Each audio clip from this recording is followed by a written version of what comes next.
Friends, what you are about to read is not just an article, it's a real investigation.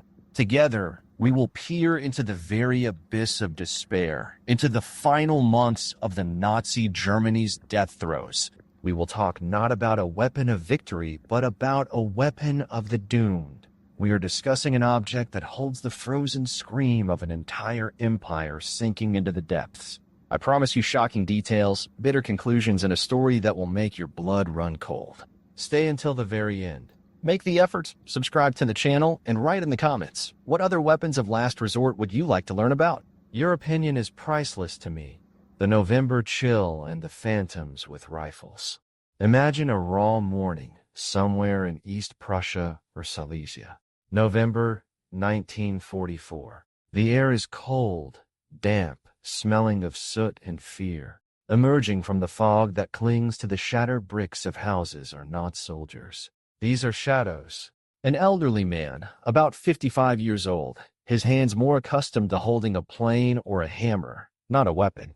Next to him, a boy, 16 years of age, with eyes wide with terror, eyes that just yesterday were filled with school books and dreams of the future. And also a party functionary in a crumpled uniform who already understands the game is lost but is desperately trying to hide it. And in each of their trembling hands, an unassuming, crude, almost ugly object. A long metal tube welded to a box of stamped steel and a crooked wooden stock that digs painfully into the shoulder. This is not a Wehrmacht rifle, not an assault rifle legend. This is the Volkssturmgewehr, the people's assault rifle. The weapon of despair. Its very name is a verdict. It is not a Sturmgewehr, assault rifle, a weapon of offense, breakthrough, new tactics. It is a Volkssturmgewehr, a rifle for the militia, for the final deadly storm that a doomed nation was supposed to meet on the approaches to its own home. Today we will not just take this rifle apart piece by piece. We will perform an autopsy of an entire empire on its deathbed. We will see what the final convulsions of a state look like, cast in metal and wood. Total war and the birth of a phantom. Who needed the Volkssturmgewehr and why? To understand the essence of this weapon, one must momentarily step back from it and look at the bigger picture. Autumn 1944. What is happening in Germany? Military catastrophe. In the West, after the successful Allied landing in Normandy, German troops are falling back to their borders. The Allies are already in Belgium, about to reach the Rhine. The feudal dream of fortress Europe has collapsed. In the East, Soviet troops, having conducted the brilliant Operation Bagration, have almost completely cleared their territory of Germans and stand on the threshold of East Prussia. Soon, the terrible, vengeful offensive on Germany itself will begin. In the air, Allied air supremacy is total. American flying fortresses and British Lancasters are turning German cities into flaming ruins day and night. Industry, transport, morale, everything is under attack. Economic agony, economic briefing. Let's look at the numbers that scream louder than any words. By the end of 1944, the German economy, long a model of efficiency, was a pitiful sight. The output of main types of weaponry was still at a high level thanks to Albert Speer's work, but this was a peak, a death spasm. The problem was not volume, but quality, and most importantly, logistics. Giant factories like those of the Hermann Göring Werke were bombed or cut off from sources of raw materials. Production was dispersed to small underground factories where there were neither machine tools nor skilled workers. Raw materials, a catastrophic shortage of everything. Steel, non-ferrous metals, rubber, fuel. The Germans were forced to use ersatz substitutes. Wood instead of metal in some car parts, low-quality synthetic rubber. Finance, inflation, which was restrained only by rigid administrative control and the plunder of occupied territories, began to spiral out of control. The Reichsmark was rapidly depreciating. The wages of workers in defense plants were rising, but there was nothing to buy with them. The collapse in the consumer sector was total. Human capital, everyone who could hold a weapon was mobilized. Only the elderly, women, and teenagers remained in the factories. And now is their turn to go to the front, or rather to what was left of the front. It was in this atmosphere of total collapse that on the 25th of September, 1944, Adolf Hitler issued a decree on the creation of the Volkssturm, the People's Militia.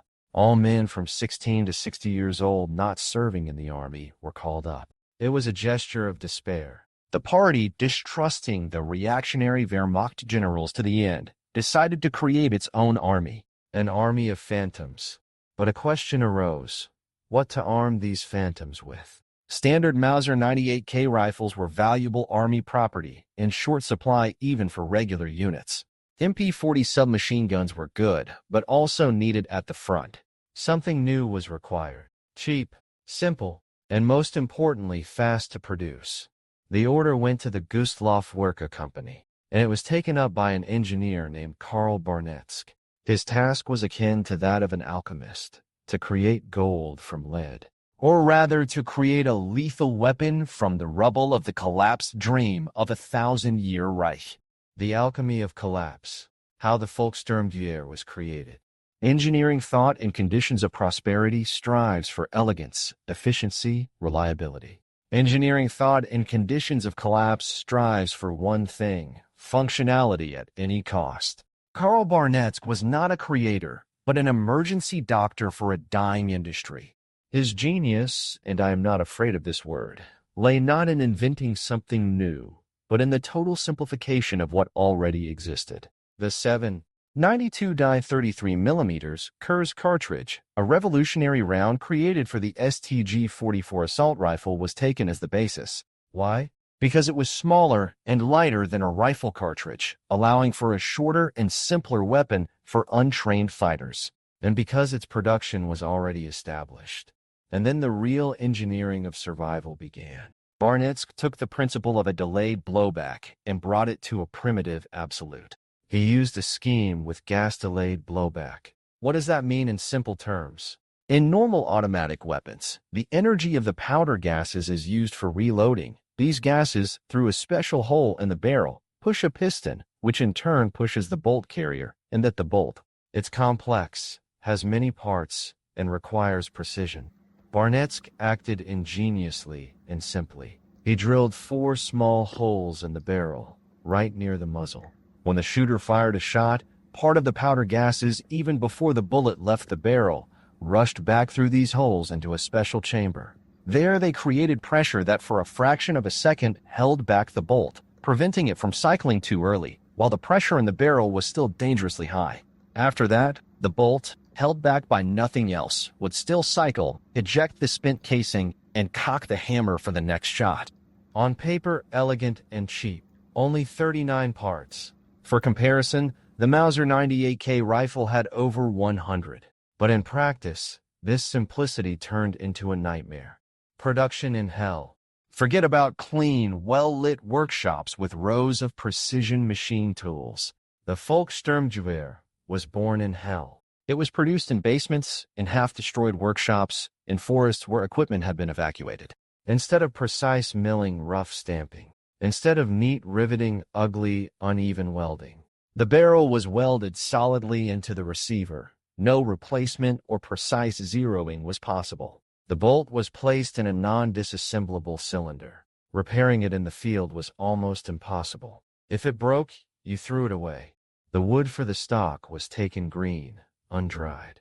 It could warp or swell. The sight? Oh, that's a separate masterpiece of cynicism. It was fixed, calibrated for shooting at only 100 meters. The party bosses who ordered this weapon understood perfectly. Their miracle fighters from the Volkssturm would not be conducting aimed fire at the enemy at long distances. They were destined to fight back in the final urban battle, when the enemy was already visible face to face. Shooting at 100 meters is not tactics, it's desperation. And the most telling thing, the Volkssturmgewehr bore no stamps of acceptance by the Army Inspection Waffenamt. This says it all. The Wehrmacht, still trying to fight by the rules, did not accept this weapon and did not take it seriously. It was entirely party, controlled by Gauleiters and NSDAP functionaries. It was a symbol that the party had finally taken over the functions of the state, even in the sphere of armaments, bringing it to a primitive absurdity.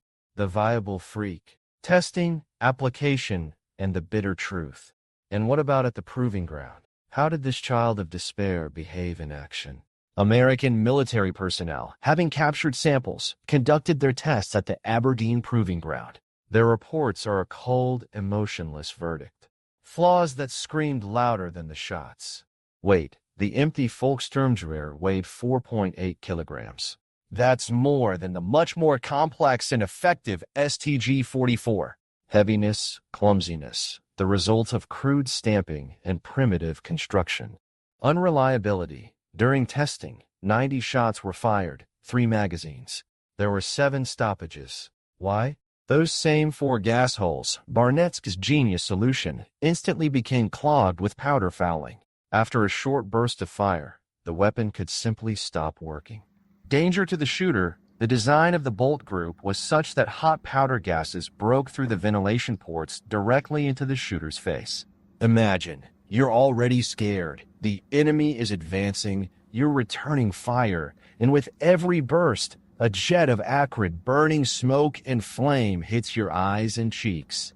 This is not just inconvenient, it's psychologically shattering.